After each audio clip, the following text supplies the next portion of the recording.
It is Tuesday, May the 11th. Good morning, I'm Shane Seeley, and this is the CBC Morning Report. In about an hour's time, Barbados is set to receive a second tranche of vaccines under the COVAX facility arrangement.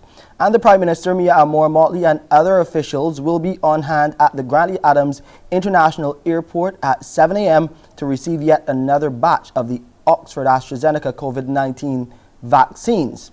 It comes as over 75,000 Barbadians have already received at least one dose of the vaccine. Of that number, close to 33,000 people have received the second dose and are fully vaccinated. But is the pace of the inoculation in keeping with what is required to beat back COVID here in Barbados and to allow Barbadians, by extension, to return to some sense of normalcy? We will examine this shortly with Dr. Hilary Moore, an emergency room physician. Of course, she spends some time with us on the morning report. But we want to go ahead and look at the most recent COVID-19 numbers. We're hearing that 4 persons, 3 males and 1 female, were diagnosed with COVID-19 on Sunday, while 5 people have recovered. The new positives were identified from the 662 tests conducted by the Best Dos Santos Public Health Laboratory. 104 people remain in isolation. Barbados has recorded 3,946 confirmed cases of COVID-19 and 3,861 recoveries since March last year. Now let's go further afield first as we look at the COVID-19 situation. We spoke about face-to-face classes here in Barbados. Those are resuming from today at some schools across the island. Over in Jamaica, face-to-face classes have resumed to some extent. We have a report on one institution, the Yallas High School, and how they are handling these new protocols. The resumption of face-to-face classes at the Yallas High School in St. Thomas has so far been a smooth process. Over the weekend, the institution was subjected to deep cleaning and sanitization activities as part of preparations to begin Monday morning. Upon visiting the school, TVJ News observed that COVID-19 protocols were in place. Sanitizers mounted on the walls, wash stands installed about 6 feet apart, temperatures checked upon entry, and students playing their part as well, standing 3 feet apart in line and sporting their masks. Principal at the school, Mark Malava, says the start time for school has also been extended.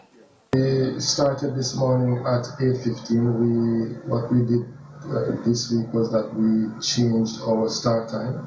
We normally start at 7:45, but we have given the students an extra half an hour to get to school. This is to accommodate them in terms of them getting to school, utilizing the public transportation. Last week, Prime Minister Andrew Holness said a decision was made to allow students sitting exit exams to return to school.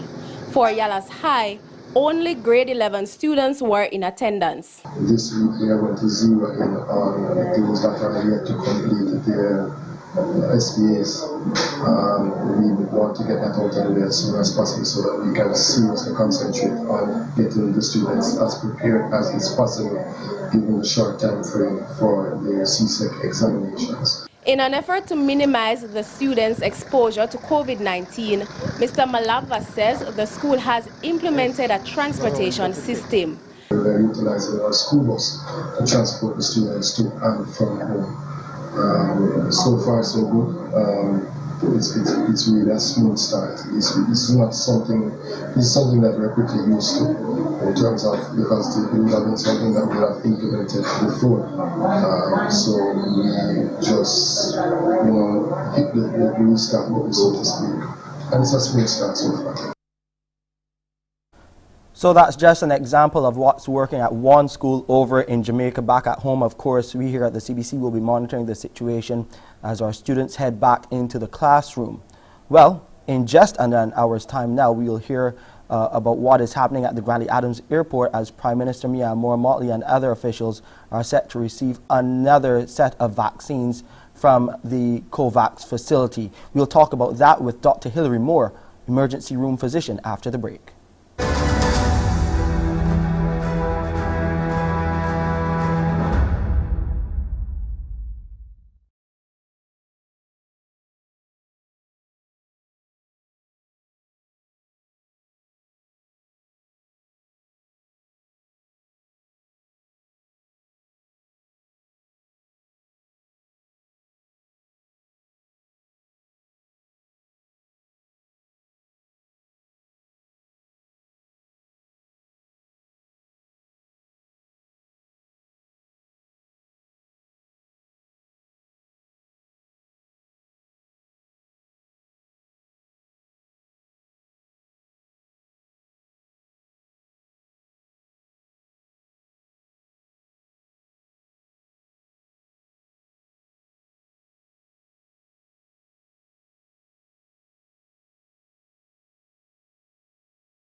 Now it's time to put the vaccination program here in Barbados under the microscope as Barbados gets ready to receive another dose, another round of vaccines from the COVAX facility.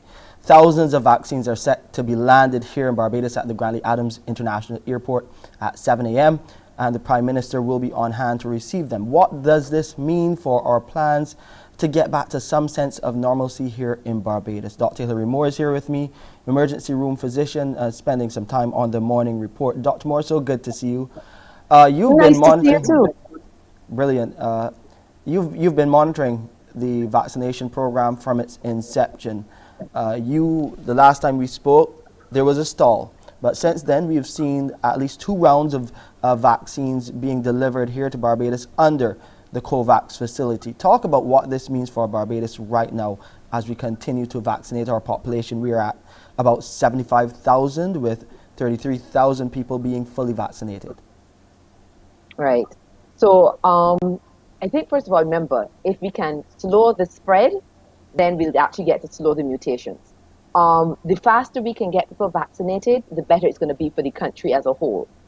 Will we go back to the regular normal we had before 2020? Not likely. There's still going to be certain restrictions until we get the world populated. But if we can get the world population vaccinated, if we can get Barbados vaccinated, then we here can start having a little more freedoms. They're not going to be full, but we have some more freedoms.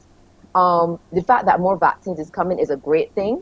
The only thing we're going to have to look at as a country is how do we get the people vaccinated. This was a chore for the polyclinics predominantly, and they also are trying to get back to their sense of normalcy too, where they look after the people who have chronic communicable diseases, the dressings, child health and child care, antenatal and postnatal care. So it means that they're going to really have to decentralize the vaccinations away from just the polyclinics to other locations and utilizing not only polyclinic staff, but other staff. They're doctors and nurses in the private sector. We may even need to go as far as what the US did, which is where they actually utilize people who were non-medical to also administer vaccines. I know this sounds like a little weird to a lot of people, but when you think about it, when we go and get our blood test done, many times it's not done by a nurse or a doctor. It's being done by someone who's trained to actually take blood. They're called phlebotomists. They're not nurses or doctors. We may even need to think about even training also non-medical people. But even before we get there, let's think about engaging the private sector doctors. They have their own patients. How about encouraging them or engaging them to vaccinate their people? And we also need to remember we need to speak to the public. I've been speaking to a lot of young people recently, and a lot of them are not interested in getting the vaccine. A lot of them are saying, and me, I like to ask questions, why aren't you interested? Because they find that, it's only the older people that get affected. And I think we need to stop that narrative. We're realizing that young people are also getting COVID. Yes, the younger people may not be the ones that might be dying. And I think that's where we're getting our lines of communication crossed. They may not be dying, but they are contracting COVID. And what does this mean for a younger person? You may have long-term effects. The US and the UK are now opening COVID rehabilitation centers. It's not just for the elderly, it's for the young people who have had COVID that are having the long-term effects. They're having memory issues, they're having muscular issues, they're relearning how to walk. There's a lot of things that are happening. They're getting carditis, which is an infection around the heart. They're getting pneumonia infections in their lungs. They're having these persistent coughs, this long-term shortness of breath. So they're actually having to develop post-COVID centers for rehabilitation for these people. So for the younger people here, I need them to understand that, yes, you can still get COVID and you may not necessarily die from it, but you can get long-term effects. And also, if you care about the people around you, your community, people in your home that are older, if you get vaccinated, then you reduce the chances of them also getting the infection also. So we need to really get this education, because what happens is that once we get vaccines, the more people we can get vaccinated, if we can get our adult population vaccinated as a whole, then we're going to be able to open up a little bit more. Well, not a little bit, a lot more. We can actually start developing what is our new normal, seeing where we can go, what we can do as a country. And therefore we would have a lot more freedoms as a people, which I'm sure, because I know I am over COVID. I am honestly yes. in COVID fatigue right now. I'm sure all of us are. We are, indeed. I want to look at the numbers quickly. 75,000 people at least getting 1 shot of the vaccine and 33,000 plus fully vaccinated. With this new set of vaccines that we're getting, it will be in the tens of thousands we are expecting. Will this be enough to ease some more restrictions, you feel? To be honest, we really need to have the adult population vaccinated. So right now, just having the vaccines may not be enough to ease the restrictions until we get the adult population vaccinated. So, but the thing about it, the closer we get to that number, the closer we can start easing restrictions. So we really need people to start taking the vaccine. I also had a lot of people saying that they don't want to take the second. Remember, you get 60-70% effectiveness from the first, you go up to 90-odd% with the second. So I please advise you to get your second also. And again, this is not a study. This is just because I also assist with vaccines at one of the polyclinics as well as on the road. We are finding that people are having a lot less effects with their second dose as they had with their first. So where people had like the muscle aches and all these different things, quite a few people are not having any of that with their second dose. So if your reason for not wanting the second dose was because of the effects you had with the first, to be honest, we're not finding so much people having these problems with their second dose.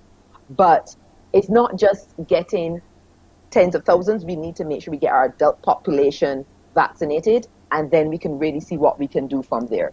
And remember, they're also studying in the people under 18, I think the 16 to 18 age group. I'm hoping that one finishes soon, that we can also vaccinate that age group also. The EU recently suspended its latest order of the AstraZeneca version of the vaccine, opting to go the route of Pfizer going forward. Still concerns about the AstraZeneca vaccine in your mind? So I just find the conversation about the AstraZeneca vaccine very interesting. No, they keep talking about the possibility of clots with the vaccine. It is in more than 100,000 people. So now there's one person in over 100,000 people will get it. We have, and I'm sure you have, Shane, most people, females, that are on birth control pills. Birth control gives clots in 1 in every 2,000 people. So one person every 2,000 people on the birth control pill is at risk of getting a clot, which is a lot higher than 1 in every 100,000 persons at risk of getting a clot. And what they don't talk about is that when you do get COVID, there's an even higher risk of getting clots by just having the COVID infection. Also, people who like to fly, you know, a lot of people want their vaccine so they can start back flying. Do you know that 1 in every just under 4,000 people who are on flights more than 3 hours are at risk of getting clots? Wow. But yet, we're having this major concern about a vaccine that is 1 in 100,000. What we need to do is we need to educate people. What are the signs of clots? This is what you need to do if you see a clot appearing. But I don't think that the mass fear and panic that was generated was necessary, because yes, there are risks, but remember, there's risk of everything. If you drink too much water, there's a risk. There's a risk in everything that we do. So you need to give everybody the information in context. And remember, 1 in every 2,000 people on birth control pills get a clot. 1 in every just under 4,000 on a long flight more than 3 hours get a clot. So now you're talking about 1 in every 100,000. Yeah, the numbers do favor the vaccine. Unfortunately, we are out of time. There's still so much to talk about as far as the AstraZeneca version is concerned and the vaccine in general, but we'll have more chats along the way. We'll watch and see what happens as another phase of our national program rolls out. But you be safe until then, Dr. Moore. You too. Everyone, please get your vaccine. Thank you, Dr. Moore. Okay. We have a lot more to share with you right here on the Morning Report, but let's go over to Pearson right now to hear what's happening on today's edition of Mornin Barbados. Pearson? Thank you, Shane. Always good to see Dr. Moore. Now, coming up today, you would have heard about the launch of the Safe Zone app. We'll talk to you a little bit more about that. What is it? How does it work? And why is it necessary to have at all? So we'll talk a little bit about that. We'll also today reconnect with Dr. Sue. She's written the book Leading Beside, but she's also written 30+1 Transformative Thoughts. She'll share some of those thoughts with us as we seek guidance to navigate this thing called life. She's coming up as well. And today, some of the do's and don'ts when it comes to making your decisions on purchasing your property. Agent Sharita will be by to clarify some of those real estate issues. Those and a whole lot more straight ahead when you join me on Morning Barbados. Back to you, Shane. Thank you, Pearson. And right here on the Morning Report, you'll hear about some big plans for the Scotland District right after the break.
We're getting more details this morning about a multi-million-dollar road improvement program for the Scotland District.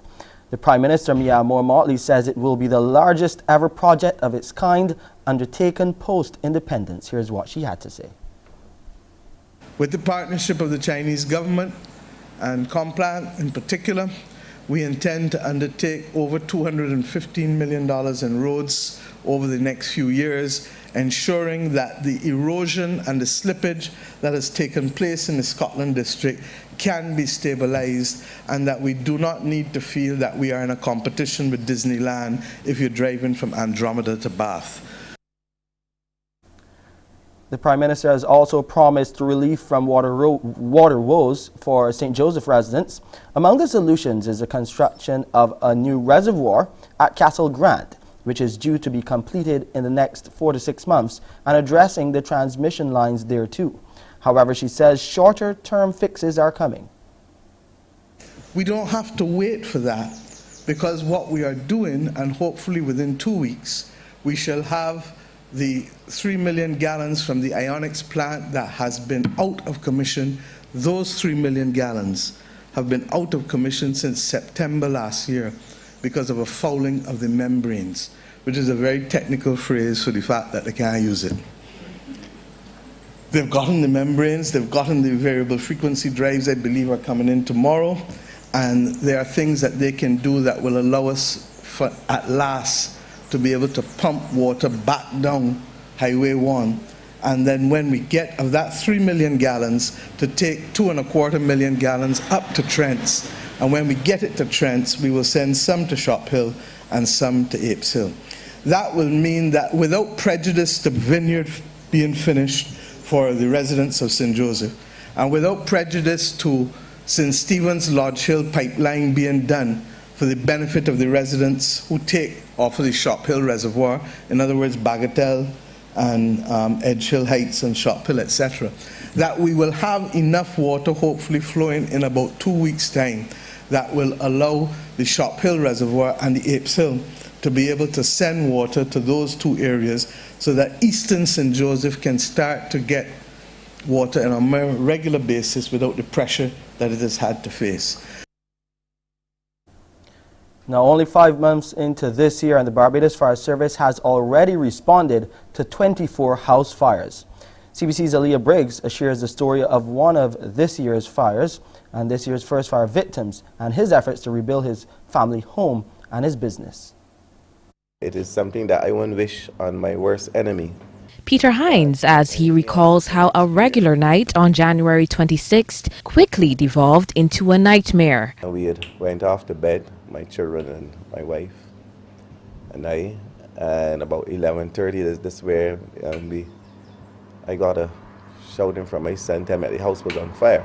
The flames, which engulfed his next-door neighbor's house, began to spread, scorching sections of his Upper Carlton St. James home and the bar he operates on the ground floor, leaving thousands of dollars of damage in its wake. We lost quite a bit. We lost a lot of television sets, stereo set, dining room set, living room set. Estimate about probably 100,000 or so, including everything.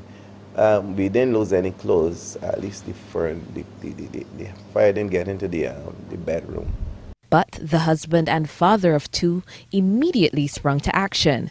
From day one, my plan was to hit the ground running, and we looked at the damage that was done, we assessed it, and I started cleaning up, taking out all the debris, and it was a lot of work, almost like building a new house, the amount of stuff I had to throw out, but that was my intention.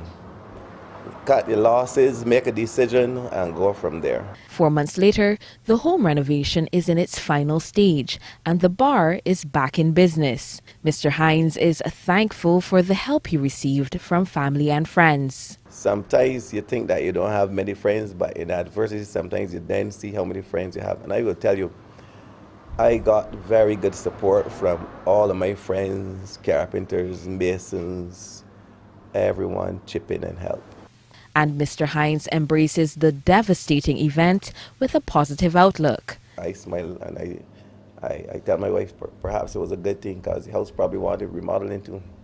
So, so from that end, I think that at least you do it and you build back a little better, a little more modern looking.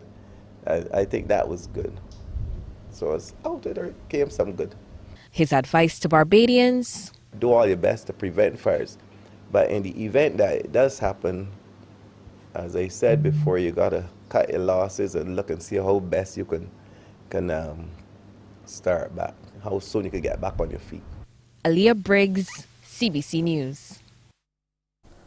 All about keeping that positive frame of mind. Let's go further afield now. There's a COVID-19 crime wave in the United States as there are rising levels coinciding with the country reopening. There were 9 mass shootings over the weekend in the US, according to the Gun Violence Archive. The worst left 6 dead at a family birthday party in Colorado Springs.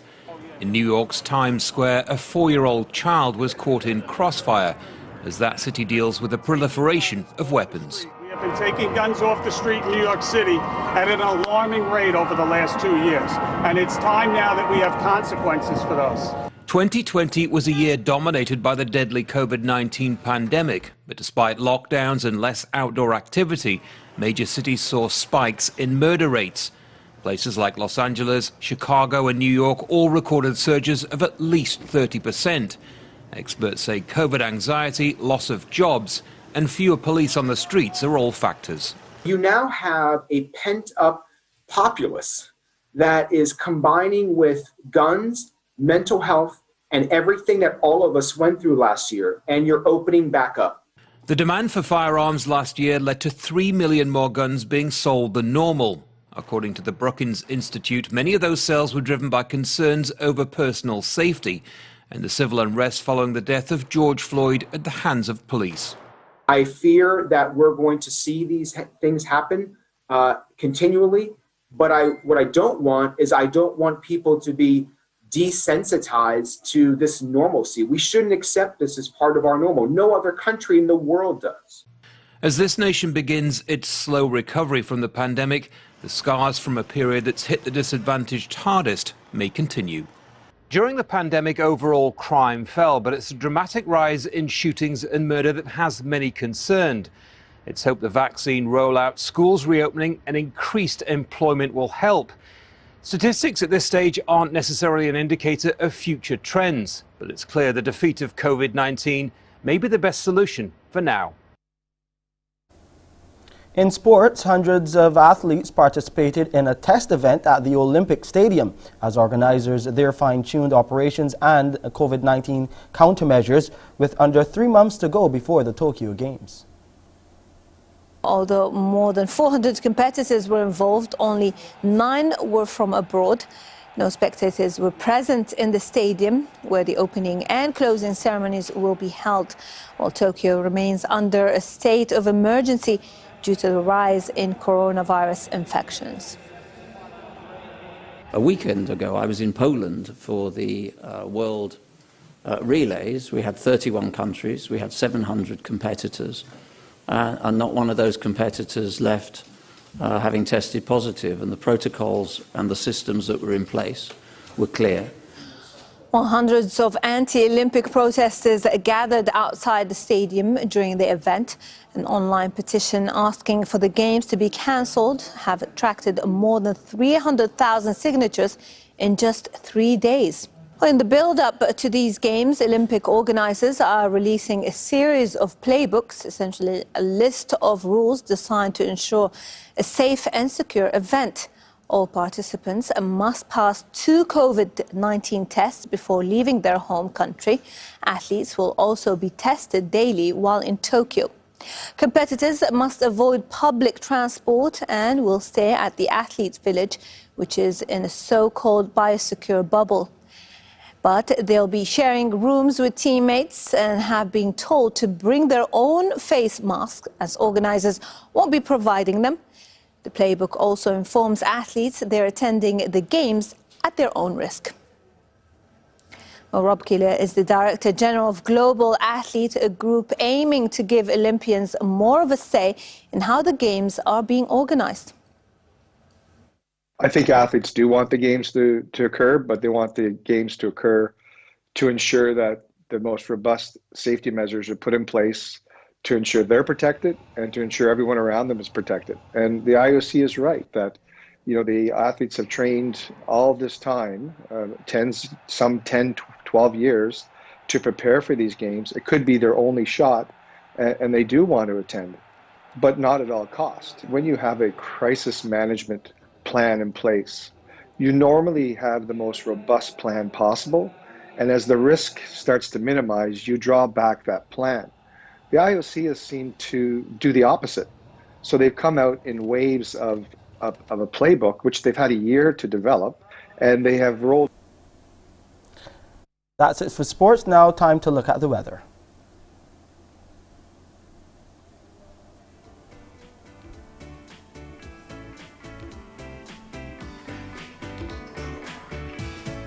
The temperature on the outside, 26 degrees Celsius. It's feeling a bit warmer and it's partly cloudy.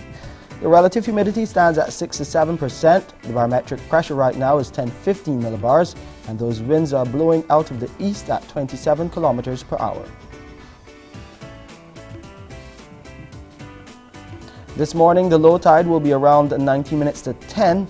There will be a high tide at 11 minutes after 4 in the afternoon. Those seas are calm to moderate in open water. Swells are around 2 meters right now, but I expect them to increase.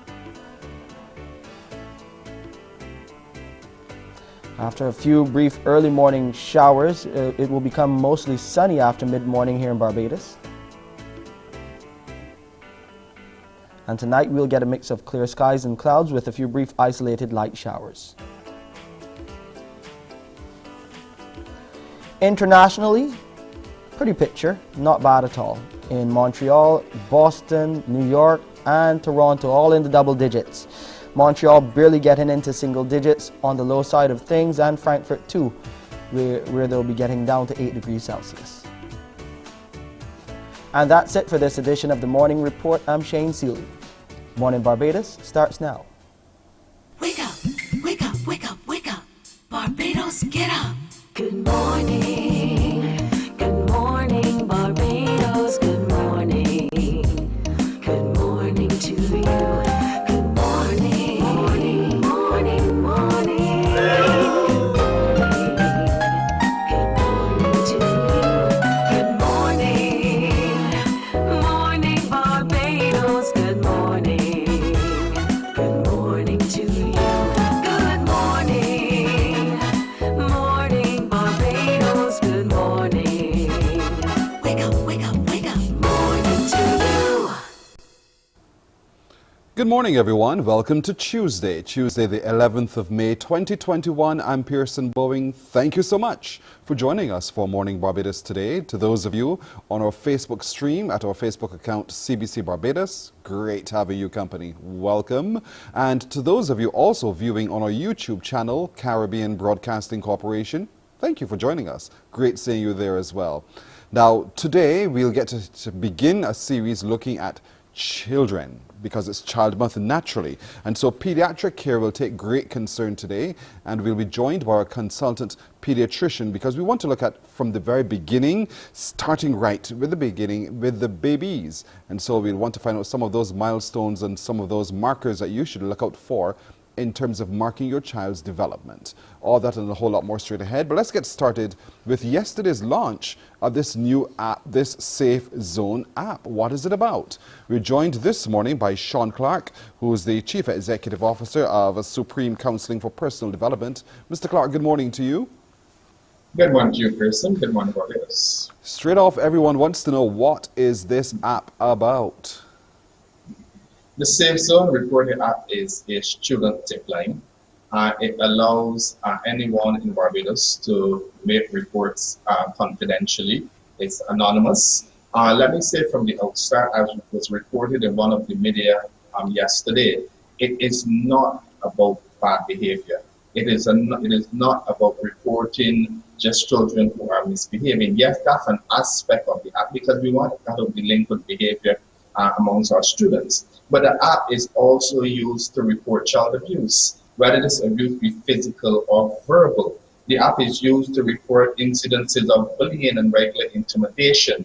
It can be used to report assault, bragging. If you have students bragging, we're going to fight after school, we're going to fight in town. It can also be used, person, to report depression. If you have, children that are depressed, that are anxious, that have lost control, harassment, hopelessness, reckless behavior. This app is an app that can be used to report these kind of behaviors, not for punitive measures. Now, if the app was about punitive measures, and if Supreme Counseling was an organization that encouraged punitive measures or capital punishment, then we would have given permission or access to the Royal Barbados Police Force to access the reports as they come in. The app is simply to help the schools with their supervisory systems, to put mechanisms in place, to put structures in place, to put systems in place to help our children to get the level of intervention that is needed. Whether the intervention is psychological, whether the intervention is simply, to be able to put on the right track. If you have children who are self-harming and you are afraid to make these reports. The reality is, for example, person, that if there is an outbreak in town, if a group of students are fighting in town, Barbados already take their cell phones out and take videos. And these videos, more often than not, are placed on social media, and you get the negative feedback. We are saying to Barbadians, now here is an opportunity where there's an app that can be downloaded, that you can still record that video.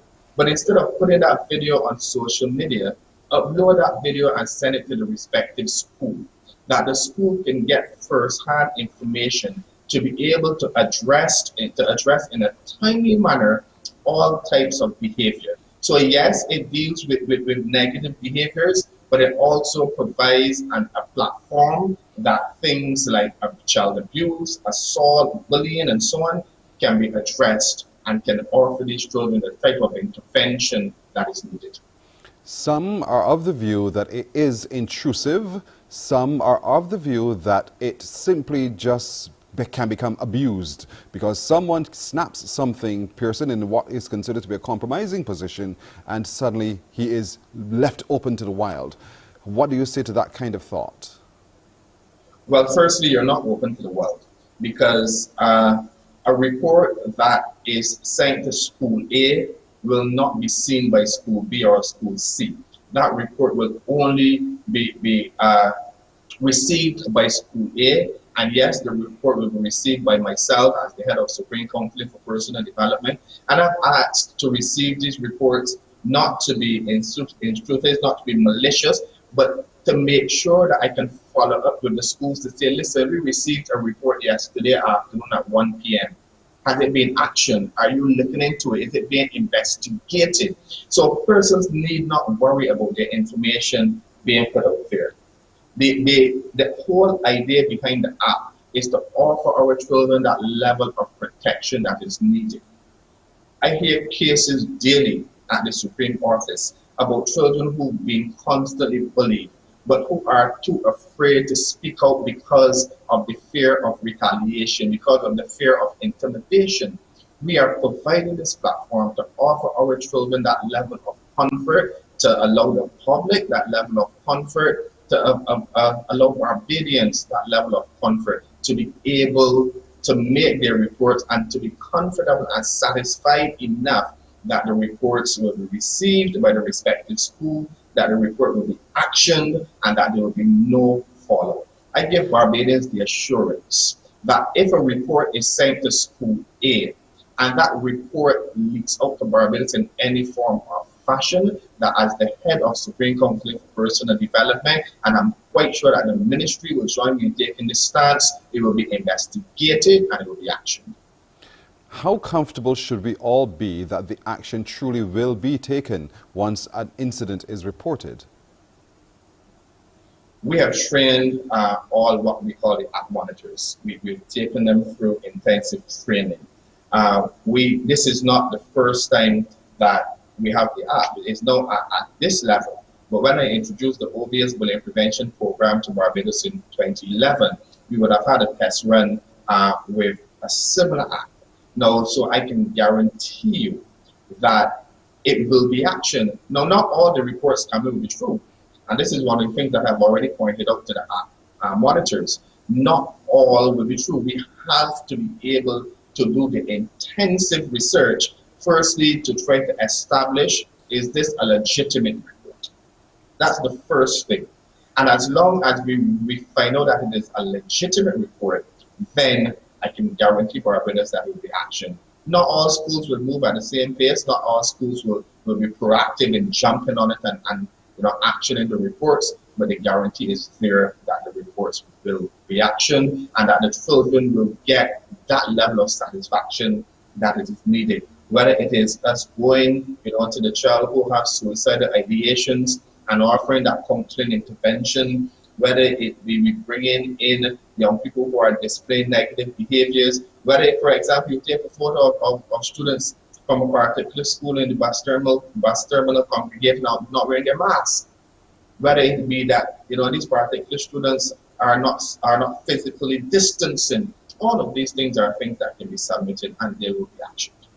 All right. I think for a lot of us, we just want to make sure that there are parameters in place to avoid abuse of this app by those with malicious intent. Now, it's a pilot phase that we're in at the moment, and there's certain schools which you've selected, which have been selected. Why those schools? I am very glad to select that. You corrected yourself and said that has been selected and not necessarily that you selected. The reality is that we have to start somewhere. And we have not, despite what some people think, we have not pinpointed any particular school. We have not highlighted any school and say we're going to do it with this school and that school. When Supreme Counseling sits and we put together initiatives, we put together initiatives not for older schools and younger schools or brighter schools or weaker schools. We put together a program for schools. For example, the inclusion of Frederick Smith secondaries. I'm a product of St. James Secondary, and I'm a proud student of the St. James Secondary School. And I made a promise from the time I started Supreme Counseling in 2009 that whatever initiatives I put in place, that the students of St. James Secondary North Frederick Smith will benefit from that. This is one of those times that a school is there because of the commitment that I've made to an organization that have given me my foundation. There are several other schools that have been selected as a part of the pilot project that Supreme Counseling have been working with now for almost 8 years. So we have a working relationship with these schools. We want to continue offering intervention to these schools. We want to continue working with these schools. So I want to dismiss the myth that these schools have been selected because they are seen as bad behaved schools. They are seen, with students who display negative behaviors. All schools in Barbados, all organizations in Barbados, school or no school, have persons that exhibit negative behaviors. That is not what this is about. This is about offering these schools the level of intervention that we believe are needed and that are timely. And as long as the pilot project goes well, it will be extended, and all schools then will be welcomed into the family. All right, so let's walk through the process then. Thanks for the vote of confidence there. Now, it's as simple as downloading from where can we find the app, and then is the process so seamless that anyone with any modicum of understanding of how these things work can actually work it? Yes, it can be downloaded from any of the two platforms, whether it be the App Store or the Play Store. For those of you who are close to any of our billboards, we have billboards that were unveiled at any of the schools, and the code is actually on the billboard, and you can just put your phone up to the code and download the app. It's very, very simple to download. The steps are very simple to follow, and it is accessible to anybody who wants to. So here we go. Form 1 asks for the school name, where that incident occurs, when it happened, and what time it happened. So those you want us to fill those things in. As we go to Form 2, the question is, who was bullying, harassing, intimidating, or causing harm? Note it. Who was that person being harmed, bullied, harassed, or intimidated? And describe what happened. Basically, give some information as to what's happened. That's Form 2. Then we move on to Form 3. Who are you? State who you are. Your name is optional, of course. And if you are not a student at the campus and would like someone to contact you, please indicate. That's optional. How many times has this situation happened, and the like. And so how many forms, the process finished, and there it is, you're all done. You just upload. We are all done. It's simple, really quite simple. Is it workable on any particular device? Yes, it is workable on any particular device. I want to also say to Barbados that we launched the app yesterday, and we have already started receiving reports from at least 2 of the schools participating. So already it is working. It is working. All right, Sean Clark, thank you so much for joining us. We really hope that people see it for the benefits that it can bring and not take the opportunity to be abusive or intrusive with it. And I really hope that there is action followed up as a consequence of those submissions as well, because we do, as you've said, have so many instances of bullying and intimidating and all sorts of abuse among our school population. We really want to bring some redress to it. Thank you so much for joining us. Thank you so much, and I give Barbados the assurance that we will keep Barbadians informed as to the progress of the act. Thank you. Sean Clark, Chief Executive Officer of Supreme Counseling for Development, joining us to talk a little bit more about that Safe Zone app. Report it. Go into your Google Store or your Play Store, download the app, and get going. Let's begin to bring a change to the way we interact, or children in particular interact one with the other. We're taking a break right here. When we come back, Dr. Sue will join us. Morning, morning, morning. Good morning. Good morning to you.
Morning, morning, morning. Good morning.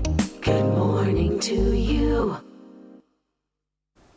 We're 14 minutes now to go to the hour of 7 o'clock. Very shortly, we'll be hearing from Dr. Sue. As you know, last week we told you about her book, Leading Beside. Very interesting book indeed. But there's so many other interesting bits that she's put together in the novels, and she's written another book called 30+1 Transformative Thoughts. I want to talk to her a little bit about that, because it seems as though she's been able, through the life of Job, to note for us a thought per day. I mean, there are 31 days generally in a month, except for, you know, those with less days, fewer days. And certainly we want to be able to talk to her a little bit more about her passion behind that, Transformative Thoughts, 30+1, and it surely is going to be quite interesting.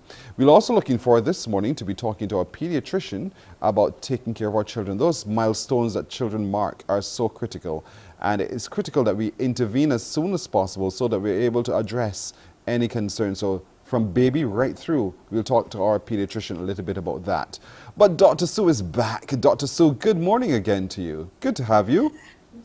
Good morning, Pearson. Really happy to be on again. Honored. Thank you so much for giving me the opportunity again. Because you were so good the last time. We thought we can't lose this opportunity. You did it yourself, so thank you for that. And we want to encourage people, you know, the new book is called Leading Beside, and it's pre-ordering now. Pre-ordering season, folks. And you can call her on 233-2193, or you can drop her an email to drsueinspiration@gmail.com to pre-order Leading That's Beside. inspirations. Plural. Okay, plural. Thank you for that clarity, ma'am. But then you also, at the end of it, titillated my mind when you told us about 30+1 Transformative Thoughts, looking at the life of Job. And I thought, you know, that is so interesting. And right away I thought, with 30+1, bring it to 31. Those are the maximum number of days in a month generally.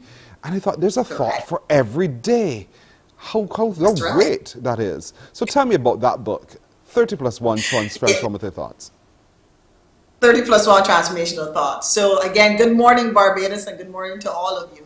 Yes, this particular book is really came out of my own devotion and time with God, to be honest. I was reading Job, and Job normally, as I was saying last week, is one of those books that you are kind of focused on the storyline, and once the storyline is over, then that's it, you know. It was an exciting story.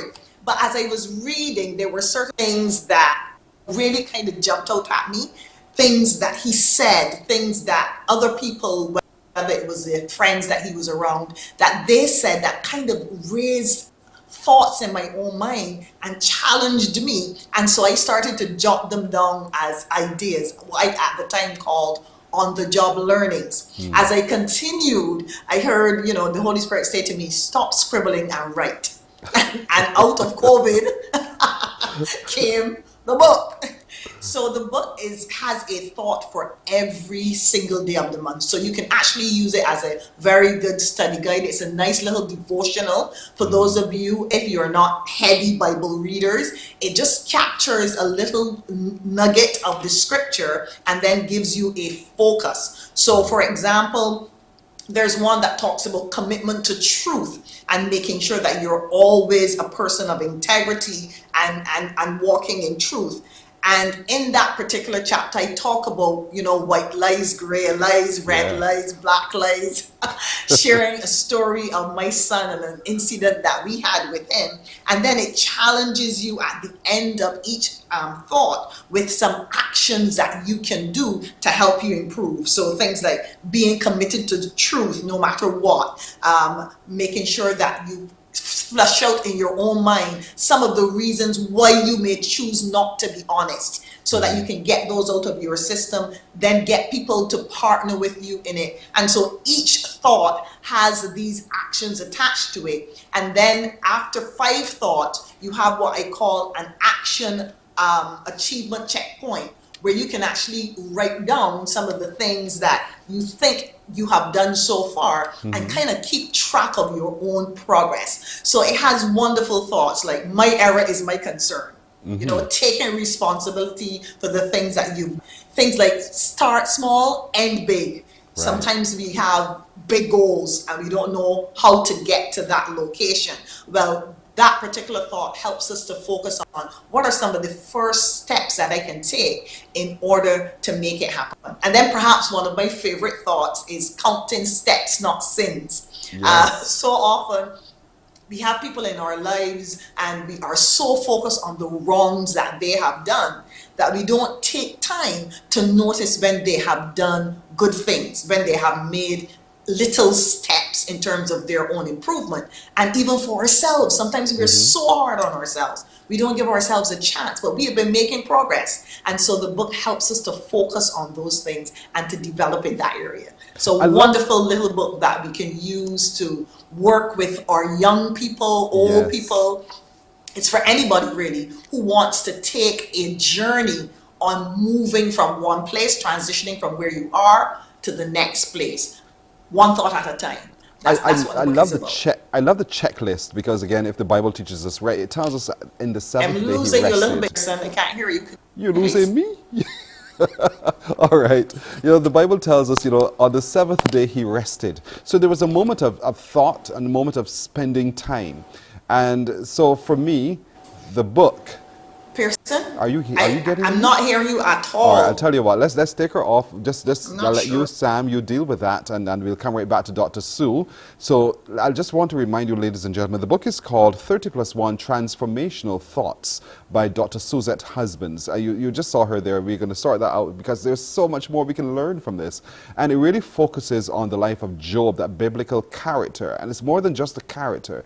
His life has meaning for a lot of us. What an interesting story Job lived. You know, he was tested. He had everything. Everything was taken from him. And then he was tested. His friends came by and said, why don't you curse God and just be good again? And Job remained steadfast to his belief in God. And so he came through victorious. And so this book by Dr. Sue, I believe, is one of those books that can help us to become quite victorious in everything that we're doing. So it's called 30 plus 1 Transformative. You back with me now? Yes, it seems I'm back here. Good. So I'm not sure what happened just now. Me neither. But I'm glad that you're back indeed. You know, I was just sharing with folks the story of Job, just a little bit from my limited Bible knowledge, you know, and when you stop to think about it a little bit about Job and everything he's been through, there's so much one can learn from that experience.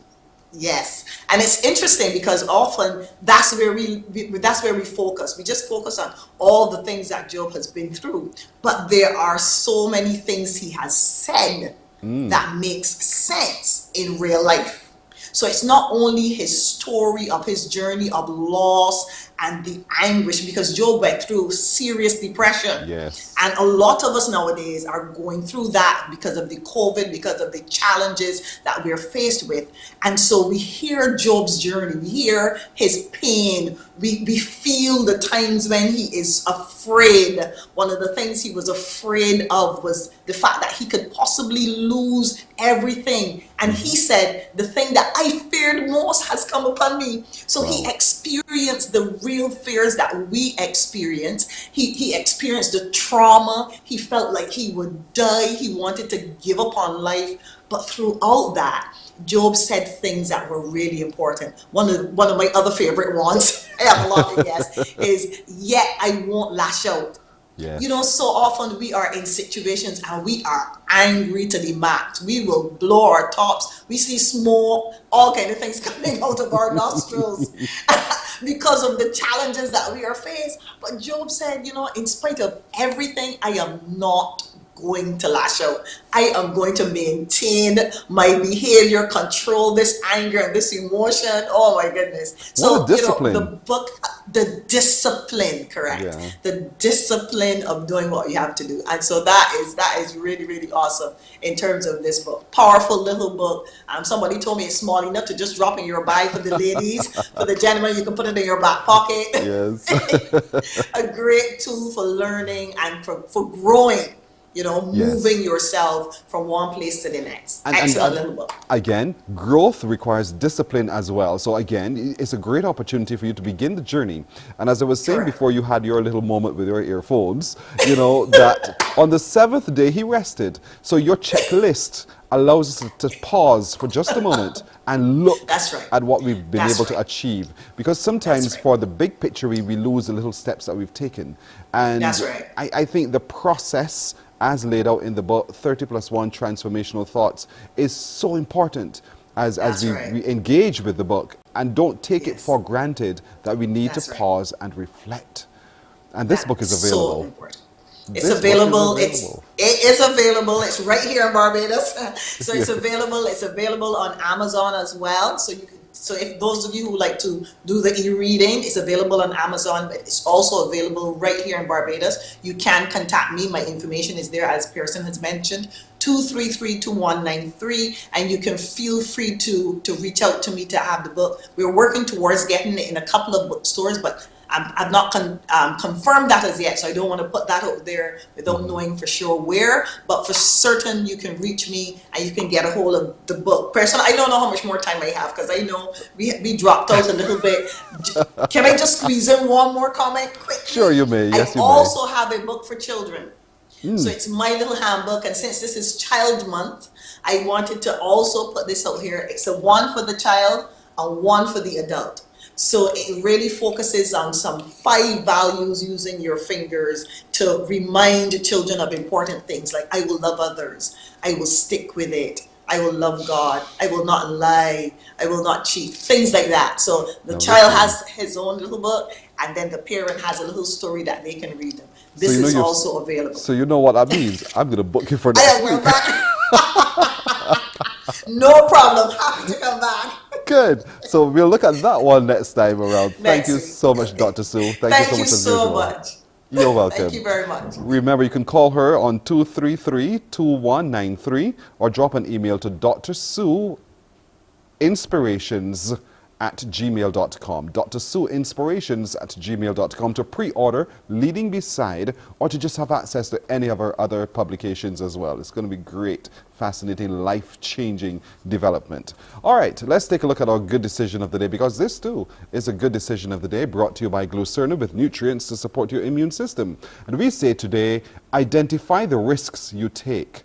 Identify habits that have become commonplace. These are things that require little thought on your part because they're automatic. Then take some time to evaluate which of them might be harmful or unhealthy, and create a plan to develop healthier daily habits. Create that plan today. That's your good decision of the day, to identify the risks you take. Our good decision of the day brought to you by Glucerna, with nutrients to support the immune system. We'll take a break right here. When we come back, the news. Morning, morning, morning. Good morning. Good morning to you.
Morning, morning, morning. Good morning. Good morning to you. All right, let's get an update on what's happening in the news. Once again, here's Shane Seeley. Yes, and leading our news at 7, Barbados at this hour is receiving another batch of COVID-19 vaccines. A plane carrying 33,600 vaccines was set to land at 7 this morning, a few seconds ago, at the Grantley Adams International Airport. The Prime Minister is expected to be on hand yet again, as she was a month ago when Barbados received its first injection of a similar number of vaccines from the COVAX facility. So far, about 75,000 Barbadians have received their first dose of the AstraZeneca vaccine, and of that number, close to 33,000 people have been fully vaccinated. Reacting to the news, emergency room physician Dr. Hilary Moore told the Morning Report earlier that more of the adult population needs to be immunized for life to return to some sense of normalcy here in Barbados. Right now, just having the vaccines may not be enough to ease the restrictions until we get the adult population vaccinated. So, but the thing about it, the closer we get to that number, the closer we can start easing restrictions. So we really need people to start taking the vaccine. I also had a lot of people saying that they don't want to take the second. Remember, you get 60-70% effectiveness from the first, you go up to 90-odd% with the second. So I please advise you to get your second also. And again, this is not a study. This is just because I also assist with vaccines at one of the polyclinics as well as on the road. We are finding that people are having a lot less effects with their second dose as they had with their first. So where people had like the muscle aches and all these different things, quite people are not having any of that with their second dose. So if your reason for not wanting the second dose was because of the effects you had with the first, to be honest, we're not finding so much people having these problems with their second dose. But it's not just getting tens of thousands. We need to make sure we get our adult population vaccinated, and then we can really see what we can do from there. And remember, they're also studying in the people under 18, I think the 16 to 18 age group. I'm hoping that one finishes soon, that we can also vaccinate that age group also. Now looking at the numbers, 4 persons, 3 males and 1 female, were diagnosed with COVID-19 on Sunday, while 5 people have recovered. The new positives were identified from the 662 tests conducted by the Best dos Santos Public Health Laboratory. 104 people remain in isolation. Barbados has recorded 3,946 confirmed cases of COVID-19 and 3,861 recoveries since March last year. In other news, a multi-million-dollar road improvement project is on hand for the Scotland district. That's the word coming from the Prime Minister, Mia Moore-Motley. She says it will be the largest ever project of its kind undertaken post-independence. With the partnership of the Chinese government and Complan in particular, we intend to undertake over $215 million in roads over the next few years, ensuring that the erosion and the slippage that has taken place in the Scotland district can be stabilized, and that we do not need to feel that we are in a competition with Disneyland if you're driving from Andromeda to Bath. And as for water woes in that area, the Prime Minister says relief is underway. Among the solutions is the construction of a new reservoir at the Castle Grant facility, which is due to be completed in the next 4 to 6 months, and addressing transmission lines. However, she says shorter-term fixes are also coming. We don't have to wait for that, because what we are doing, and hopefully within 2 weeks, we shall have the 3 million gallons from the Ionics plant that has been out of commission. Those 3 million gallons have been out of commission since September last year because of a fouling of the membranes, which is a very technical phrase for the fact that they can't use it. They've gotten the membranes, they've gotten the variable frequency drives, I believe, are coming in tomorrow, and there are things that they can do that will allow us, at last, to be able to pump water back down Highway 1. And then when we get of that 3 million gallons, to take 2.25 million gallons up to Trents. And when we get it to Trents, we will send some to Shop Hill and some to Apes Hill.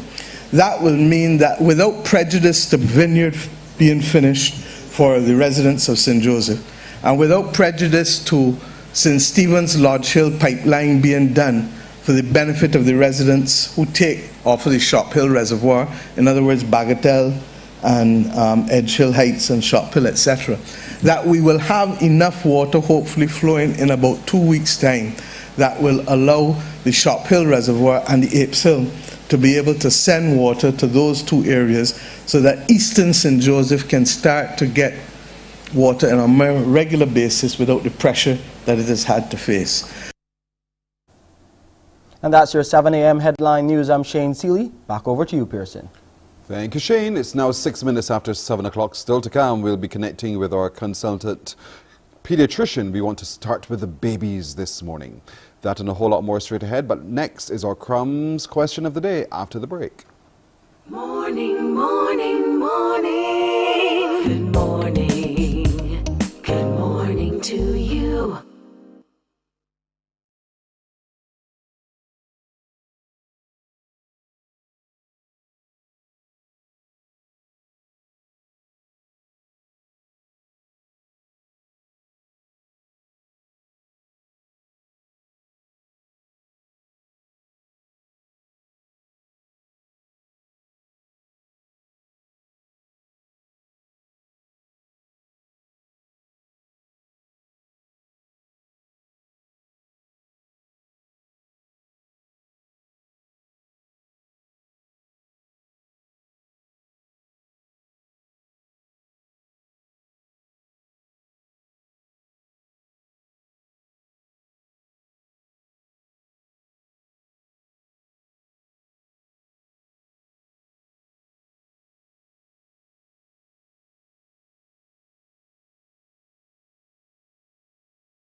Morning, morning, morning. Good morning.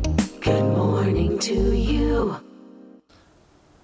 Time now for today's Crumbs question of the day. Time for you to become a winner with us here on Morning Barbados and with Crumbs when you call us on 228-5562 or 228-5563 to correctly answer today's Crumbs question of the day. Here it comes, today's Crumbs question of the day. The question is, what other business is Crispies associated with? What other business is Crispies associated with? Do you know what other business Crispies is associated with? If you think you do, give us a call on 228-5562 or 228-5563. If you correctly answer, then you're becoming today's winner and you'll win something really delicious from Crumbs Bakery. What other business is Crispies associated with? That's your challenge. Get cracking, and most of all, good luck. Become a winner today.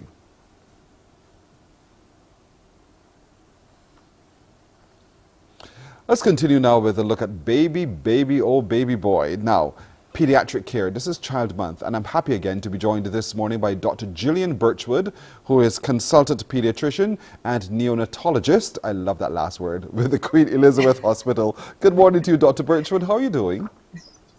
Good morning. I'm doing very well. And I'm very impressed with how you pronounce that name so fluently. Oh, thank you. Thank you so much. Now, I've watched you over the years dealing with children, and you may ask, but you, how did you see me? Because you would have dealt with my godsons. So I've watched how you work, and I thought, we must have you. We must have you, because there's such care that you've given to how they've been developing. And you know, for their parents, I want to say thank you, first of all. But let's start at the beginning with babies, because the way the child develops starts perhaps in the womb. Yes, that's absolutely true. Thank you so much for having me today. And I'm really happy to be here on the occasion of Child Month. Babies are a particular favorite of mine. I love children, as you said, but babies. And it starts in the womb. So when moms are pregnant, they often take a great amount of care, making sure that they eat the right things. They go to their doctor's visits with their obstetrician, and I can't emphasize how important that is for making sure that baby's growing and developing really well. The environment in the womb has a lifelong impact on that baby, and they have shown this time and again. If mom doesn't have good nutrition in the womb, or she's very stressed during the pregnancy, there are differences in how that baby grows and develops. So you're quite right. The womb is the first and most important environment for that baby. And then afterwards, it's at birth, it's coming to our world. And our world has its own sets of challenges that the baby now has to adapt to. And oftentimes, mummy on birth, she either is happy and overjoyed, or she's a little bit withdrawn because suddenly her world has also changed. And what kind of effect would that have had on the baby, do you think? Well, you are so right. We are always so happy when we are expecting babies. There's so much joy, but there's also a little trepidation and a lot of terror, because babies have the effect and impact of an atomic bomb in your life. They change and disrupt everything. This is why they're cute when they're born, or we give them away. But sometimes the changes can be overwhelming for some mothers, and they can develop postpartum depression. Very frequently, they'll develop the baby blues. That's quite normal. They feel a little down, cry a little bit for a few days. But if it becomes much more prolonged, then we tend to be concerned about postpartum depression. And that really affects how the mom will interact with her new baby. She may feel that she's not doing a very good job. She may feel that the baby doesn't like her. She may not feel connected to the baby. And that very early time of bonding is then disrupted. And if it isn't recognized quickly enough, it can have a major impact on the relationship of that mom with her baby. In the extreme form, a mom may actually wish to harm the baby or harm herself. So it's something that we pediatricians keep a vigilant outlook for, because the signs are subtle. And if it's picked up early and treated just as any other medical condition, then we can definitely save that relationship between mom and baby that starts from so young. What happens though when there's that disconnect emotionally, mummy to child? Because I'm sure the child needs to feel that connection. Yes. And if they don't feel that connection, part of which is driven hormonally, but also is partly driven by their cognitive connection with the baby, which comes from the brain. If they do not develop that connection, then the baby's emotional development can be stunted and can be affected. And in the extreme version of this, the baby may have difficulty connecting emotionally with people for the rest of his or her life. So it is not simply that mom is feeling down in the dumps. This can affect how that baby connects with other important people in their life from the beginning and right through. It can affect them all the way into their adult relationships. So it's really key to not underestimate how important it is that this mother-baby connection is established early. Is there no substitute? Auntie, daddy, godfather even? Is there no substitute for that so that that child doesn't miss out on that great opportunity to develop mentally? I'm so glad you brought that up because yes, the connection between mother and baby is perhaps the most important, but when we have dads, we have grandmothers, aunties, cousins, any other loving, caring caregivers step in, they really can fill that void that may be temporarily or permanently left by the mother. And they can do a fantastic job. That's a very strong Caribbean tradition that we have of multiple caregivers playing a part in raising that child. And they definitely can make a difference. So it does not simply have to be the biological mother. Other people are very able to fill in the gaps. Everyone needs to be hugged. But then it's also important, I know it's been stressed over the years, the value of breastfeeding. And it cannot yet be underscored sufficiently, the need for the mother to breastfeed. There are some mothers who choose not to breastfeed. What's the danger there for the child? Fortunately, in the Caribbean, we have a strong cultural preference for breastfeeding, and fathers will often encourage mothers to breastfeed, which I think is something that you don't see in other societies. But breastfeeding, I can't talk about it enough. I don't know if you have the rest of the day for me to tell you all about breastfeeding. But in addition to the nutritional value, it's a perfect and complete meal for the baby.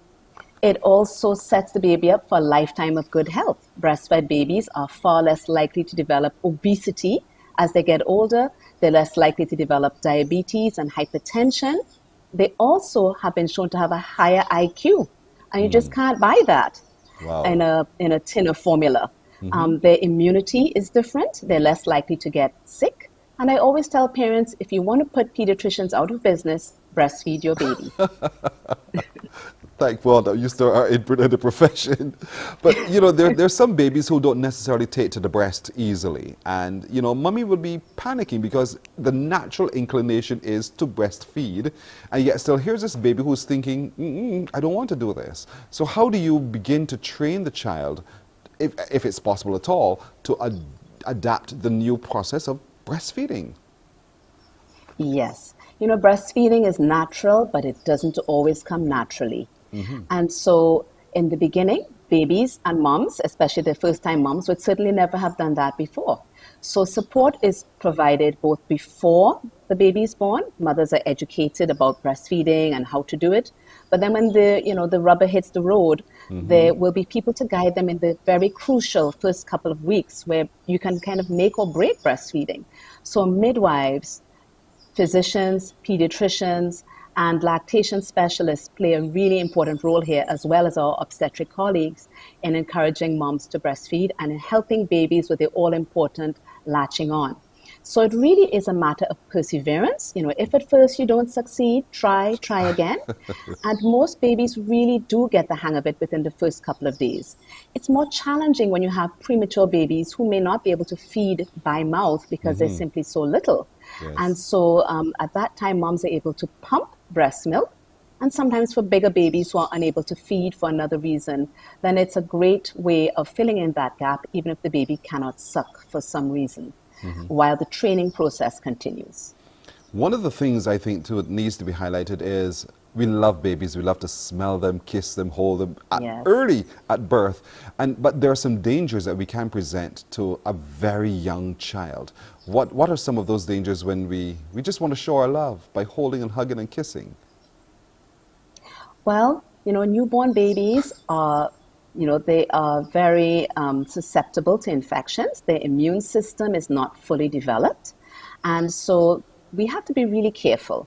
Everybody wants to come by and visit, but it's really bad idea because, the neighbor's allergies may turn out to be a horrible cold, which may land your baby in the hospital. But another and more serious infection that can be transmitted by kissing is from cold sores, which are caused by the herpes simplex virus. And if a mom or a dad or another caregiver has an active cold sore and they kiss that baby, they can transmit that virus unwittingly, resulting in a very severe, life-threatening, and sometimes fatal infection to the babies. So if a mom or a caregiver has a cold sore on their mouth, or if a breastfeeding mom has a cold sore on her nipple, then they are to remain absolutely careful and avoid kissing that baby to prevent transmission of a potentially fatal infection. So how can I know when it's safe to have that kind of interaction? Because I can't wait to hold the baby. I can't wait to feel the child in my hand. So how do I know when it's safe? Well, the immune system develops very vigorously during the first 6 weeks of life, especially, and during the first 6 months of life. So I tell parents, and they usually don't need to be told, especially in this COVID era, that you should just clean your hands by hand washing or alcohol-based hand sanitizer before you're going to handle that baby. You should make sure that you yourself are well. If you have a cold or some other illness, you should avoid the baby. The only exception to that is mom, because if she is ill, she will produce antibodies to protect herself, and those will pass through the breast milk to baby and protect baby. So on the contrary, a sick mom should actually breastfeed her baby more and should not avoid breastfeeding, because she will protect her baby from whatever illness that she has. So during the first few months of life, a mom really does protect her baby by breastfeeding. And by that time, the baby's immune system has upregulated sufficiently that they're able to fight off the worst infections. Of course, vaccinations play a role, and babies get vaccinated from around 2 months of life. And in that case, it's a little easier. But you don't usually have to wait that long as you make sure that you are well yourself and that you make sure that your hands are clean before you approach that baby. There are so many elements that we need to be mindful of. Dr. Birchwood, this has only been the beginning. So you know what you've just done for all of us? You have just put your spot back. Well done. And so I look forward to it. Yeah, good. Because we want to continue this journey with you, because we need to understand the do's and the don'ts and some of those milestones we need to look for. But I want to take our time as we walk through the development of the child. And so I spent that time this morning deliberately because I think it is so important that we learn just how early stages ought to be handled. And so this is to be continued, Dr. Birchwood. Thank you so much for joining us this morning. Listen up for the call. Thank you for having me. I appreciate it. You're very welcome. Dr. Gillian Birchwood, a pediatrician and consultant neonatologist with the Queen Elizabeth Hospital. We are going to continue this discussion with her in subsequent programs, so don't miss it. All right, let's take a look and see whether or not we do have a winner of today's Crumbs question of the day. The question is, what other business is Crispies associated with? What other business is Crispies associated with? So what's the answer, you ask? Here's the answer. The answer is Crumbs Bakery. Duh, Crumbs Bakery. Congratulations to you, Andrea King. Andrea King, you are absolutely right. Crumbs Bakery is the answer. And so Andrea King, for being right, you are going to get something from Crumbs Bakery. Someone from Crumbs Bakery will be contacting you to make arrangements. As you know, with the pandemic, there are certain protocols to make delivery safely of your winnings. So congratulations to you, Andrea King. Well done. All right, another Crumbs question tomorrow. We're taking a break right here. When we come back, there's more. Morning, morning, morning. Good morning. Good morning to you.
You know what that means, right? Yep, you know what it means. It's time now in celebration of Child Month. This May 2021, the Heart and Stroke Foundation's Childhood Obesity Prevention campaign is bringing greater awareness to good health and nutrition for our children. It's time for someone to win with the Heart and Stroke Foundation of Barbados. So you get on the phones now, 228-5562 or 228-5563. We'll talk. Here's today's question for you to win. The question is, true or false? True or false? You only need to watch portion sizes when dining out. True or false? You tell me that you only need to watch portion sizes when dining out. Is that true or is that false? You get on the phone now and you tell me, is it true or false that you need to only watch portion sizes when dining out? I don't know. I learned from you today.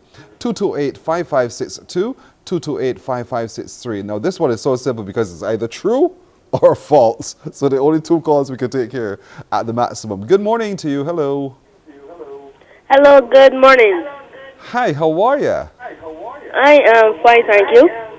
You're very welcome. And what's your first name? My first name is Asher. Ashe. Good morning to you, Ashe. Asher. Okay. What is your answer? My answer is false. Your answer is false at what? That you should only watch your portion sizes when you're dining out. So what should I do when I'm dining out? Watch your portion sizes so that people will know that you actually have table manners. So that people would know that I have good table manners. Yes, but please. don't you think watching my portion sizes will also be good for me when it comes to preventing obesity? Pardon? Do you not think that my watching of my portion sizes will be a good way to prevent becoming obese? I think so. You do. So when you go to the restaurant, perhaps, would you also be mindful to watch how much you eat of any particular category of food? Would you be doing that? I'm not sure. I thought you would answer that way. At least you're honest. You're not sure. But it is so critical that while you're out and away from home, whether it is, and you in any restaurant that you go to, that you do watch how much of everything you eat, because it can, if you consume too much, lead to obesity. It's so important to watch your portion sizes, okay? Yes, please. You're absolutely right to say the answer is false. I want you to stay right there on the phone. Someone will be connecting with you right now, so don't put down, and they'll be taking some information from you because you are today's winner in our Heart and Stroke Childhood Obesity Prevention Quiz. The answer is false. It is indeed critical that while out to dinner or to whatever, that you still watch your portion sizes. So the answer is false. Well done to our winner today. And thank you to the Heart and Stroke Foundation of Barbados.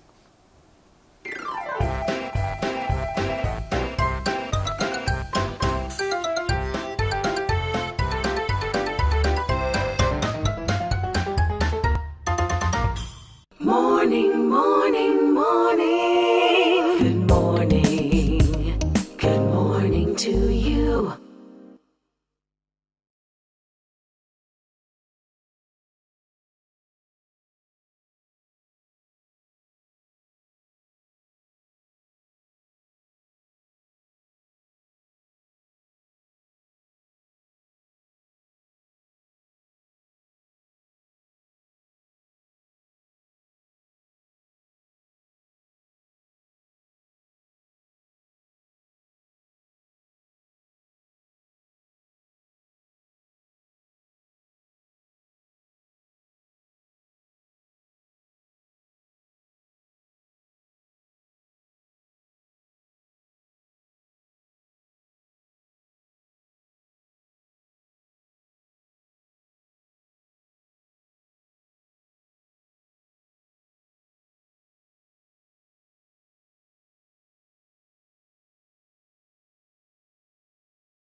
Morning, morning, morning. Good morning. Good morning to you. 29 minutes after 7 o'clock here on Morning Barbados. Just got word in my little ear that the COVID vaccines have arrived on island. Can we go live now to see what's been happening at the Grantley Adams International Airport with the arrival of our second tranche of vaccine through the COVAX facility? Can we go now?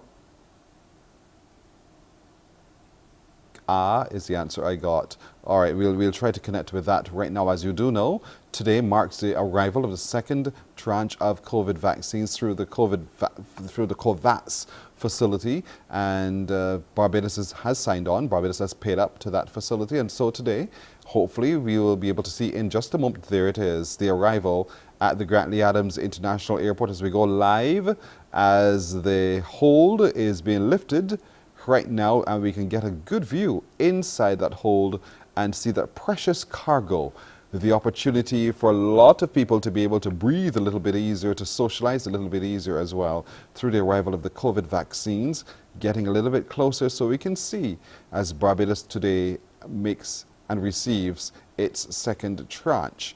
As you would well imagine, many officials will be there at the tarmac and will very soon be coming onto that tarmac to officially receive that second delivery of those vaccines via the COVAX facility. The ramp is being moved into position, and very shortly that delivery will be coming off the plane, just arrived, and it will be set on the ground and eventually set into operation here in Barbados as we begin now to see some light at the end of the tunnel of this pandemic with the vaccination of our adult population. So there it is, folks. Now you know for sure it's here. The plane has arrived.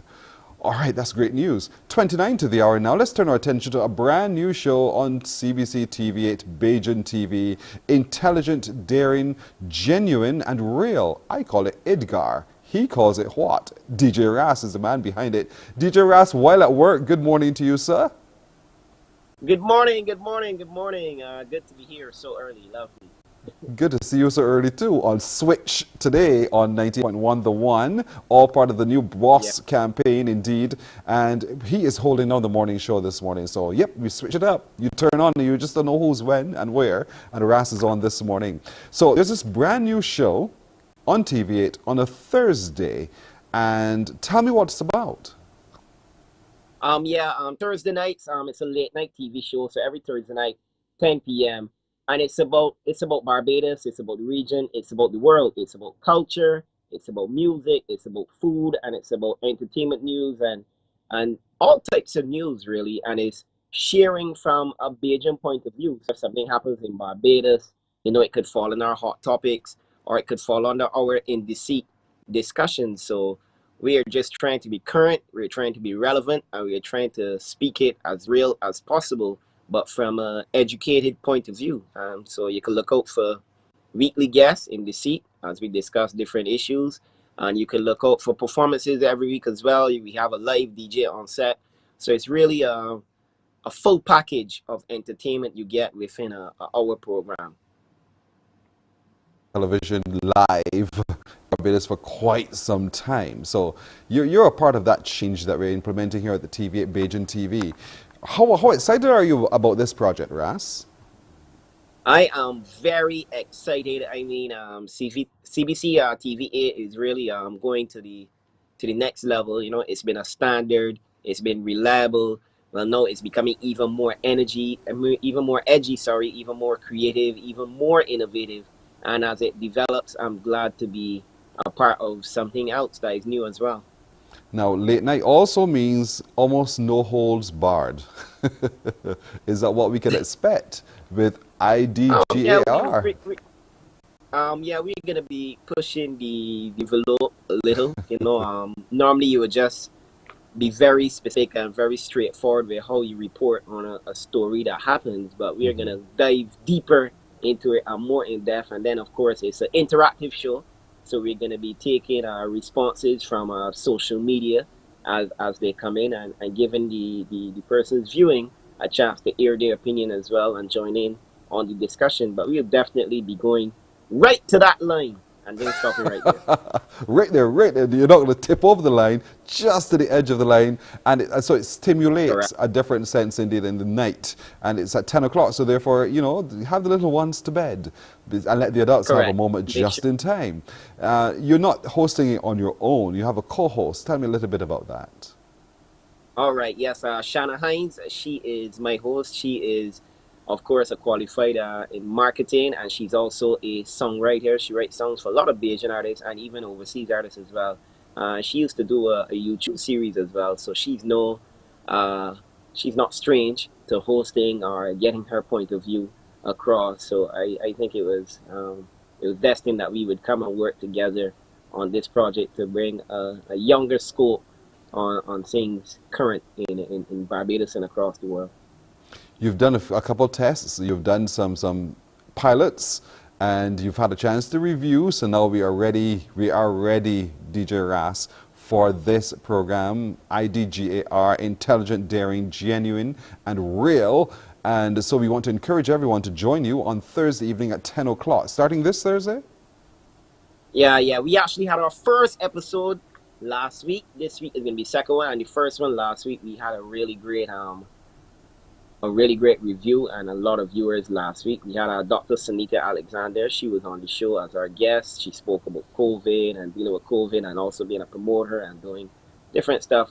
New age doctoring, really. She does her checkups and all of her consulting virtual as well. So that was interesting. And we had Mahalia and Tumel Hill performing on the show. And this week, you can look out for more surprises as well on Thursday night. So it's a full season we have for you. So every Thursday night, 10 p.m., you know to watch CBC TV.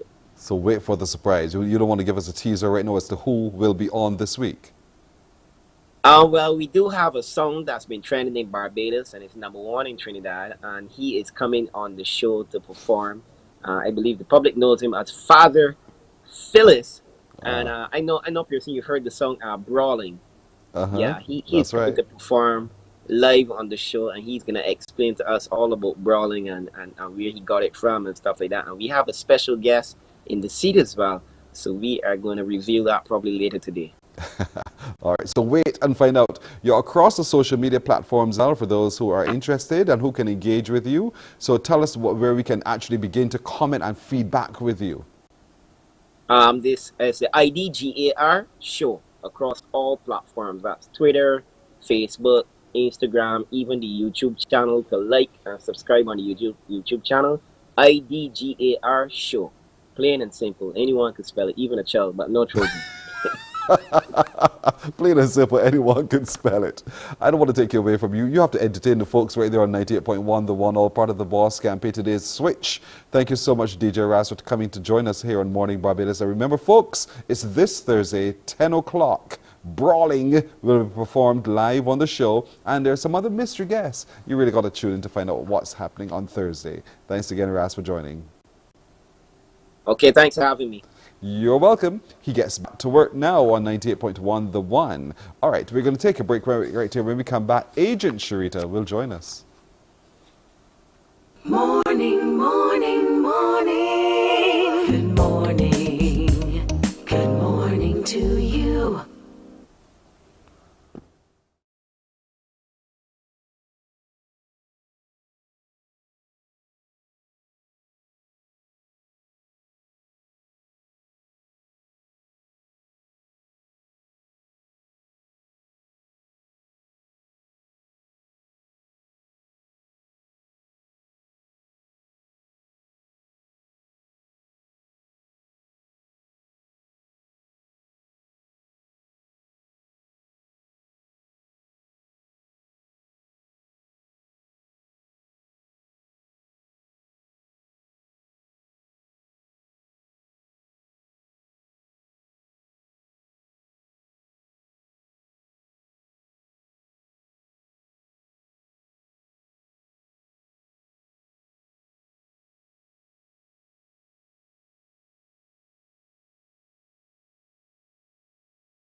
Morning, morning, morning. Good morning. Good morning to you. Approaching 20 minutes now to the hour of 8 o'clock as we turn our attention now to real estate. And as usual, our girl joins us today, Agent Sharita. Good morning to you. Good morning, Pearson. You keep it so real. I just love it. I just love it. Look at you today, look. Look at her today, ladies and gentlemen. Our girl is on the TV. Yeah, look at those quaffs. Variety, the spice of life, Pearson. So I've been told, you know, and I've been trying to reach that point. The spice of life will come my way, no doubt, soon. What are we looking at today? Well, a great reminder as to why when you're ready to purchase your home, pre-qualification is the utmost first step. And essentially what that means, you know, if you're going to the supermarket, you need to know that your $50 can get you, what, a carton of milk and 2 eggs? You need to know before you go up in there and shame yourself what you can afford. So that, in essence, is the same thing. Before you step out there talking about you're looking left, right, and center, what price range can you handle? And that, well, it gives you peace of mind, number one, because you don't go out there overestimating or underestimating what you are able to purchase. So that's step number one. And reason being too, in this kind of environment, real estate is funny. A property would be there for years, no interest. And all of a sudden you step to it and people come out the woodworks. Well, guess what?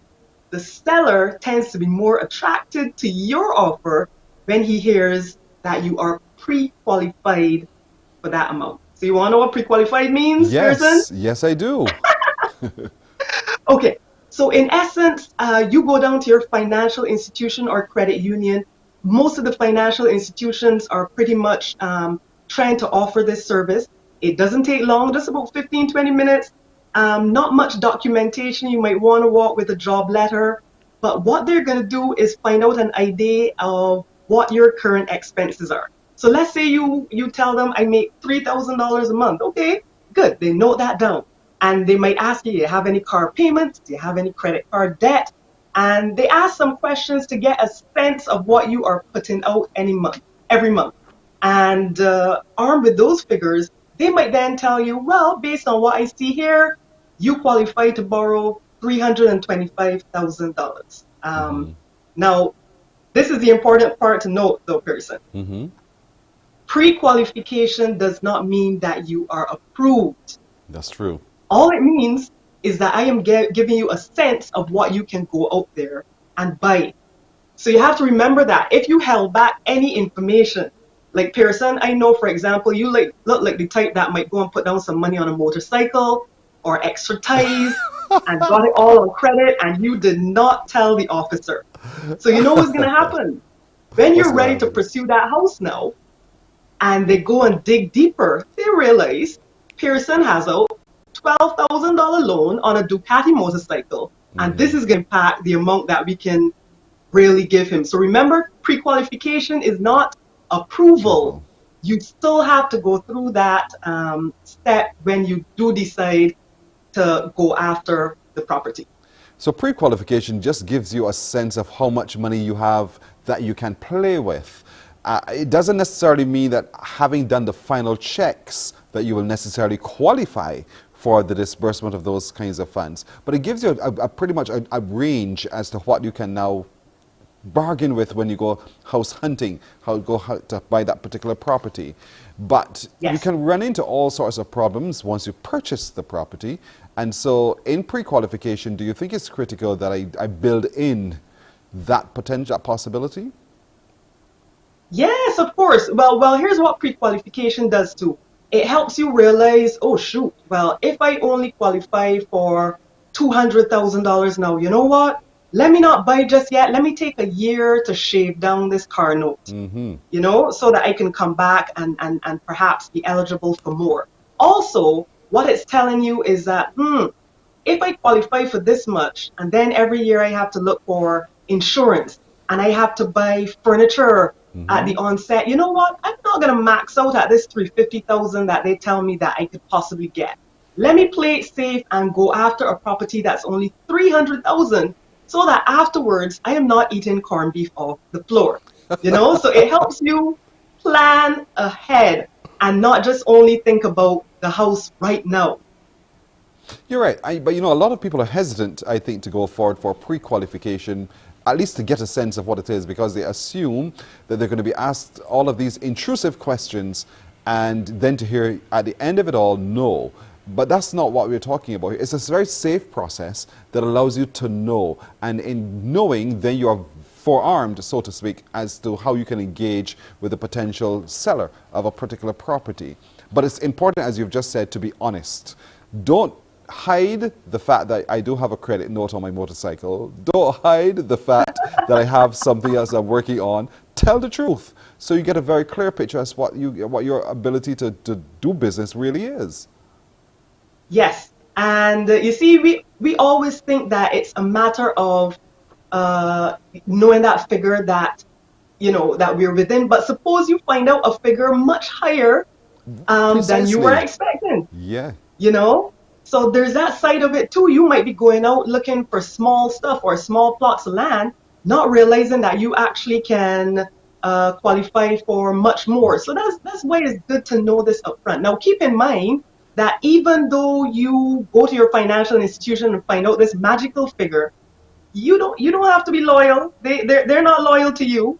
So you can get that figure. I'm just being honest, get that figure, and when you're ready now, decide, you know what, let me continue shopping around for the property with the best interest rate. Yes. Sorry, the financial institution with the best interest rate. So you might have started at financial institution X, you got your little figure, and then decided that you're committing to financial institution Y.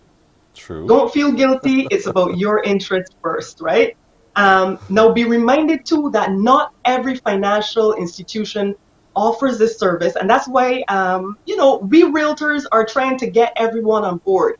Credit unions, banks, please. It just takes 15 minutes of your time, and it helps us stop wasting your time, so that when Johnny Bravo sits in front of you and trying to get approved for something, you know way beforehand that, you know what, buddy, this is a waste of resources and time. Yes. We could have seen from before that you were only eligible for 100,000, and now you're bringing this house in front of us that's 400,000.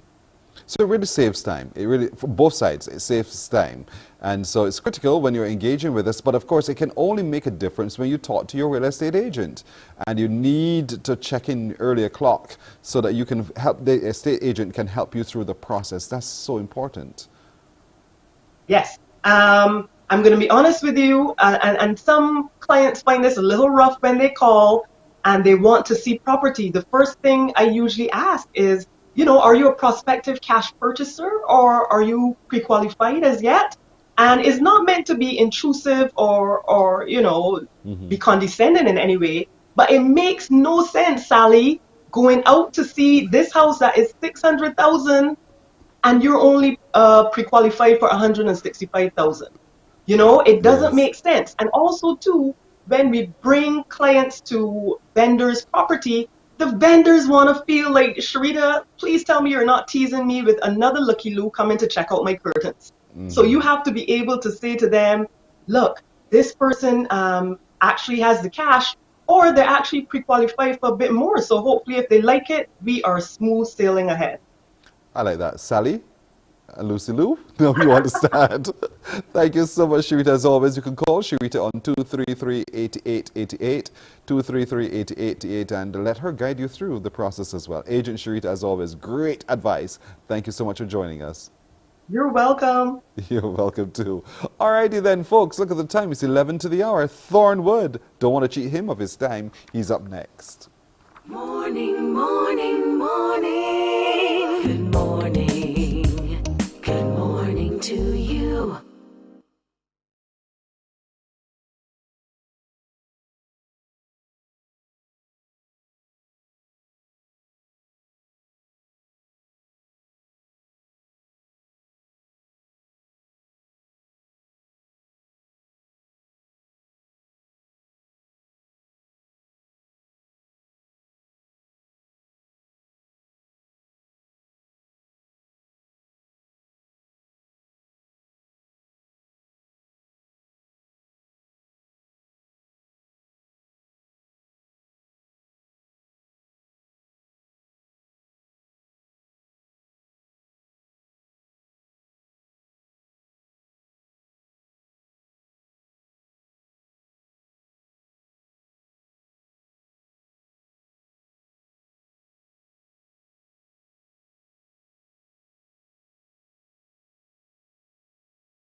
Morning, morning, morning. Good morning.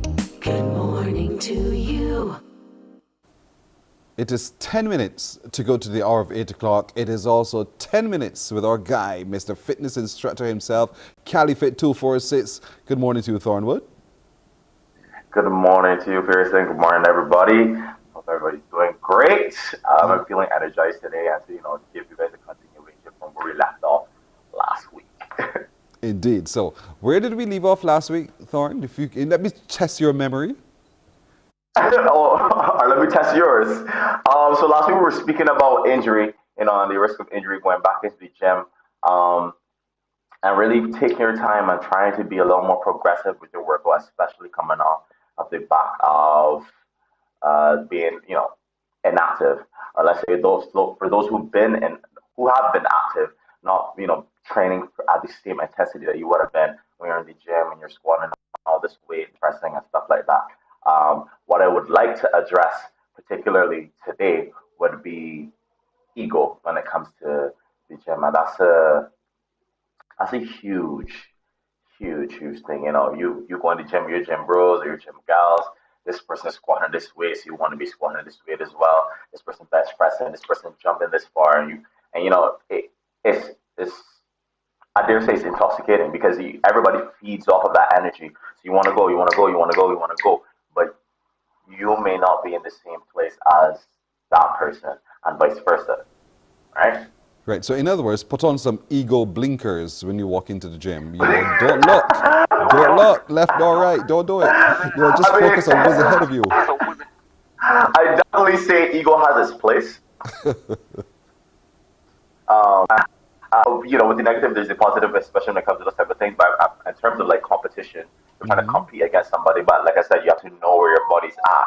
So don't allow yourself to get injured because of ego. When but this person might have been being way more consistent than you in terms of their gym time, work and stuff like that. You know where you were before. That this is before we having quarantine or being inside because of ASHA, stuff like that. And maybe your friend has an at-home gym and you guys link back. You go, yeah, boy, we gaining hand, bench press trio today. And you're like, yeah. You're right. Let me go. You're right. No, you're so right. That's a bad idea. And then when you get there, apart from watching everyone else do what they're doing, there's this thing in your head that says, I'm a failure. And you're saying to us today, drop that ego. You're not a failure. You're just taking your time, taking it step by step to avoid injury. That's also part of what we're trying to achieve here. Exactly. So I've even had experiences where guys would get injured, and don't want anybody to know. You do your bench press, you feel this little twinge, you tell yourself, man, everybody could push you through. I could, bro. Yes. I could. You don't get it checked out because of said ego. So you really should not allow that to impede you from, making your progress and getting your injuries checked out, because it's your body. You need to take good care of it, right? Injuries can also be progressive or reoccurring. So you might tell yourself, today it might feel like a twinge, and you don't give it any attention. A couple weeks, couple months later, a year later, when you're doing something else, it could become worse. I think it's so important that when you feel the pain, ask the question. It's not necessarily mean that pain is gain.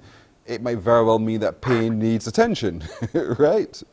Oh, you will most definitely know when it is not the pain of pain, because you get like a burning sensation when you're lifting weights and stuff like that. Your body is raised when you're curling, when you're doing any type of exercise. You will get like a slight burning sensation.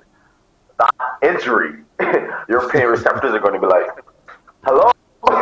Yes. Something. Yes. It's not like a smooth feeling here. It's like, hey, something is going on here. We need some attention. So yeah, going back, bringing it full circle. Do not allow your ego to impede your progress or to cause you to have an injury rather.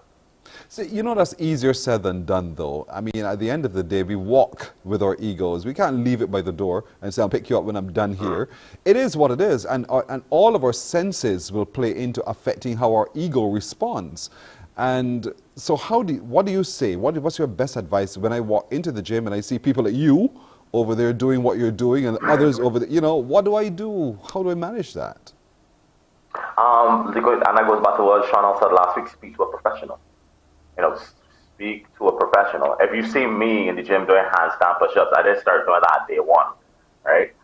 There are prerequisites and there's steps. There's a progression to get there. You can get there as long as, you know, you don't have any like physical problems or issue. And then even then you have people like in wheelchairs and stuff like that doing like completely amazing things. So like the sky's the limit with their body, right? Yeah. Speak to a professional. Find out where you're at.